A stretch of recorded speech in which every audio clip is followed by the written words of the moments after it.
안녕하세요. 오맨사입니다. 저는 남편과 전문대를 재학 중에 만났어요. 동갑내기 친구였는데 어느새 서로 좋아 죽고 못 사는 사이가 되어 있더라고요. 결혼을 하기에는 너무 이른 나이였지만 그저 함께하고 싶은 마음에 결혼을 했어요. 남편은 전공을 살려서 종합병원의 치유위생사로 근무를 했고 저는 작은 병원에서 일하고 있었어요. 어차피 결혼을 할 바에는 좀 더 빨리 해서 서로 힘을 합쳐서 돈을 모으자는 계획이었어요. 그래서 혼인신고만 하고 결혼식은 나중으로 미뤘었고 제가 남편의 원룸으로 살림을 합쳤어요. 그리고 열심히 돈을 모으기 시작했어요. 남편이나 저나 잘 사는 집안이 아니었어요. 특히 친정은 시골에서도 한참이나 들어가는 시골 골짜기에 있었는데요. 제가 어렸을 때나 지금이나 아무것도 변한 게 없었어요. 부모님은 그저 농사를 지어서 열심히 사는 게 전부라고 생각하셨어요. 그래서 저는 돈을 많이 벌고 모으고 싶었어요.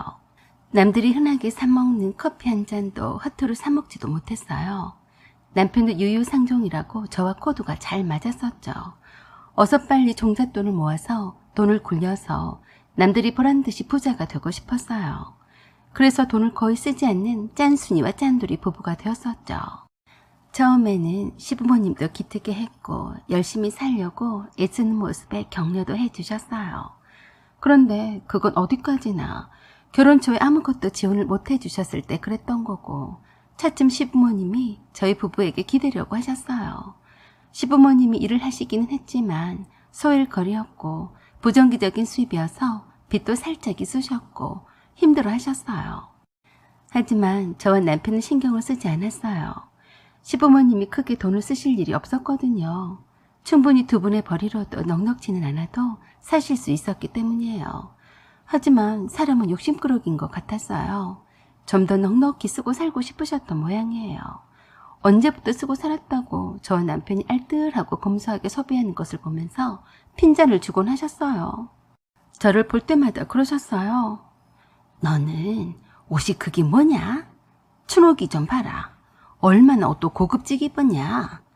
돈 모아서 죽을 때 이고 갈래? 쓸 때는 쓰고 살아라. 무슨 공상을 그렇게 떠는지 원? 그러자 옆에서 듣고 있던 신우이가 그러더군요. 언니는 그렇다 쳐도 오빠는 생꺼지를 만들지는 말아요. 난 그걸 못 보네. 신우이 말에 놀라서 말했어요. 무슨 말을 그렇게 해요? 생꺼지라니. 언니, 돈 모으는 것도 다 좋다 이거야. 그래도 사람은 폼생폼사인 거 몰라요? 언니처럼 거지같이 오빠를 입히면 진짜 거지인 줄 알고 무시해요. 그건 몰라요? 없이 살아도 없는 티를 내지 않는 게 자존심이죠. 갈수록 가관이었어요. 신우이가 하는 말이 점점 선을 넘더라고요. 아가씨, 말 조심해요. 거지가 뭐예요? 단정하고 검소하게 입고 다니면 되는 거지. 거지라뇨. 아가씨나 돈 펑펑 쓰고 다니지 마요. 젊어서 열심히 벌어서 저기 은퇴해야죠. 내 목표는 40대 초반에 은퇴하는 거예요. 그랬더니 그 말이 너무 우습다는 듯이 시어머니와 신우이가 비웃듯이 크게 웃어 제꼈어요. 내가 살다가 이렇게 꿈도 야무진 사람은 처음 봤네. 한참 돈 벌 나이에 그렇게 빨리 은퇴를 하면 어떻게 돈을 벌겠다는 거냐? 내 참 어이가 없네. 라고 시어머니가 대놓고 비웃었어요. 어머니, 제 목표는 40대부터 인생을 즐기면서 마음껏 쓰고 살 거예요. 부자가 되는 그날까지는 열심히 아끼고 돈을 굴려야죠. 그러자 이번에는 신우이가 그랬어요. 언니, 꿈 깨셔. 자고로 돈 하는 인간들 치고 잘 사는 사람은 눈 씻고 봐도 못 봤어요. 적당히 쓰고 살 줄도 알아야죠. 시어머니와 신우이가 그런다고 해도 제가 기가 죽을 사람은 아니었어요. 매달 돈이 모아지는 재미를 모르는 사람들과는 대화 자체가 처음부터 불가능한 거라고 생각했기 때문이었죠. 그래서 한마디만 더 해주었어요. 우리가 부자가 못 되는 것은 주변에 부자가 없기 때문이에요. 다들 번 대로 쓰고 사니까 잘 살 수가 없죠. 그랬더니 시어머니가 완전히 웃기다는 식으로 저에게 막 내지르셨어요. 그래? 네가 그렇게 해서 백날 돈을 모아서 부자가 되나? 내가 두 눈 크게 뜨고 잘 쳐다보마. 내가 보기에는 네가 총구석에서 없이 자라서 돈에 목말라서 그런 모양이다만 적당히 돈도 쓸 줄 알아야 인심도 얻는 법이다. 다른 말은 몰라도 시어머니의 그 말은 가슴에 비수처럼 꽂혔어요. 앞서도 말했지만 저는 총구석에서 아직까지 20여 년 전이나 지금이나 변함없이 가난한 친정 부모님을 생각을 하면 가슴이 아팠고 그 때문에 더 이상은 가난의 굴레에서 벗어나겠다고 발버둥을 치는 것이 맞았거든요. 시어머니는 그러시면서 또 한마디 하셨어요. 예, 춘호가 네가 입다가 만 거 그거 있잖니? 쓰레기통에 버리겠다고 한 건 말이다. 해져서 버리는 것이 아니니까 네 올케한테 입으라고 줘라. 엄마, 그거요? 내가 뒤뜰에다가 버렸는데 잠깐만요. 찾아볼게요. 기가 막혔어요. 진짜로 저를 거지 취급을 하더라고요. 남들처럼 둘이 벌면서 용돈 한 번도 제대로 안 주고 시부모님들한테 생활비를 한 번 보태지 않는다고 불만이셨어요. 사실 남편이 저랑 합치면서 시부모님께 미리 양해를 구했어요. 양가 부모님의 도움도 받지 않고 맨땅에 헤딩하듯이 모든 것을 알아서 할 테니까 결혼식도 올리고 자리를 잡을 때까지는 용돈이나 이런 거 못 드린다고요. 그때는 절대 바라지도 않는다면서 그러시더니 차츰 변하시더라고요. 처음에는 착실하고 야무지다며 며느리가 잘 들어왔다고 하시더니 이제 와서는 지질이 궁상이나 떨고 자빠졌다고 생각하시는 것 같았고 핀잔을 주시니 말입니다. 마음이 상해서 조용히 입을 다물었는데 글쎄 어이없게도 시누이는 뒤뜰에 버린 철이 지나서 못 입는 옷이나 오래되어서 얼룩져서 못 입는 옷이나 지겨워서 입기 싫어서 버린 옷들이 담긴 큰 보따리 하나를 낑낑대며 가져왔어요. 그러면서 시누이가 그러더라고요. 언니, 난 이런 거 한 트럭을 갖다 줘도 안 입을 건데 언니는 입을 만한 게 있나 보세요. 라고 하며 완전히 저를 생각해 주는 것처럼 말을 했어요. 그러자 시어머니가 그 보따리를 들어다가 제 앞에 던졌어요. 얘다, 갖고 가서 입어라. 거지한테 적선하듯이 던져주었어요.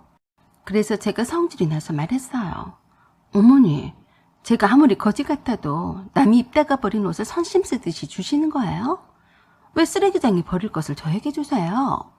어머니나 갖다가 입으시던지 하세요. 그러자 시누이가 시어머니한테 제가 그 더러운 옷을 갖다 입으라고 했다고 눈을 희번덕거리면서 달려들었어요. 언니, 다시 말해봐요. 우리 엄마한테 뭐라고 했어요? 우리 엄마는 아무리 없이 살았어도 남이 입다가 버린 옷을 입어본 적이 없는 사람이에요. 자존심 있지. 무슨 추잡을 떨려고 옷을 사 입고 말지. 더럽게 남이 버린 옷을 입으라고 해요. 참 골 때리는 시누이였어요. 누가 할 소리를 짓거려댔는지 웃긴 짬뽕이더라고요. 그래서 제가 그 거지 같은 옷보따리를 들어서 시누이 얼굴에 던졌어요. 야, 머리 똥만 찬 쓰레기야. 네가 이러니까 맨날 너야말로 거지같이 사는 거야. 넌 평생을 이 꼴로 살 거다. 어이 재수없어. 그러자 그랬다고 시어머니가 아글아글 쓰고 잔소리 따발총이 시작되었어요. 그 소란에 놀라서 남편이 달려왔는데 대충 시어머니에게 전후 사정을 짤막이 듣더니 저에게 그랬어요. 너 참 이상하다. 네 생각을 해서 일부러 춘옥이가 안 입는 옷을 준 건데 뭐 입을 만이냐?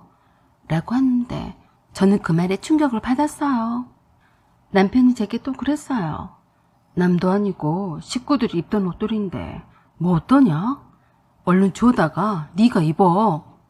저는 그 말에 너무 어이가 없어서 그 순간에 정이 떨어졌어요. 시어머니는 더 크게 소리를 지르셨고 시누이는 저를 갓짠 따는 듯이 노려봤어요. 그래서 제가 남편에게 그랬어요.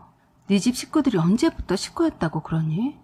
너나 네 식구가 입던 옷이니까 두고두고 쟁겨놓고 입어. 완전히 마누라를 싼 거지로 몰고 있어.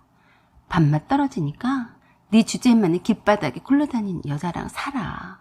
라고 하고 그 길로 나와버렸어요. 그때 글이 제겐 어찌나 충격이었는지 두고두고 용서가 안 되었어요. 남편도 그런 저를 이해를 하지를 못했어요. 남편은 홈그라운드에 자기 집 식구들이 입었던 옷들이었으니 아무렇지도 않았을지 모르지만 저를 한 식구로도 인정을 하지 않고 있던 사람들이 입다 버린 옷을 저에게 너는 거지니까 이것도 감지덕지하며 잘 받아 먹으란 식으로 던져주는 것을 이해를 못하더라고요. 그래서 남편과 이혼을 했어요. 각자가 자기 돈을 챙겨서 새 출발을 했어요. 그 후로 이혼한 전 남편의 소식은 듣지 못했어요. 그러다가 얼마 전에 들었네요. 제가 급식 봉사를 하고 있는데 매번 고개를 푹 숙이고 모자를 눌러쓰고 찾아와서 밥을 먹고 가는 노인이 있었어요. 왜 항상 모자를 답답하게 깊게 눌러쓰고 다니는지 이상해 했는데 봉사를 하던 직원이 그러더라고요. 저 할머니요. 다른 할머니들한테 여쭤보니까 아들과 딸이 있었다는데 다들 사는 것이 힘들어서 한 번도 내다보지도 않는데요. 아들도 한때는 잘 살았다고 자랑을 했다던데 씀씀이가 해퍼서 날렸대요. 아들이 글쎄 딸 식당을 차려준다고 했다가 함께 망했대요. 그래서 끼니도 해결을 못할 지경인데 자식들도 먹고 살기가 힘들어서 자주 내다보지도 못한대요. 저는 그 말을 들은 후로 더 가여운 마음에 그 할머니에게 국 한 그릇을 더 드리려고 다가갔더니 소스라치게 놀라서 뒤로 나자빠졌어요. 그러면서 눌러쓴 모자가 벗겨져서 주워서 드리려고 다가갔어요. 어르신, 괜찮으세요? 라고 했는데 가만히 보니 시어머니였어요. 갑자기 놀라서 식사를 하다가 말고 그대로 냅다 도망쳤어요.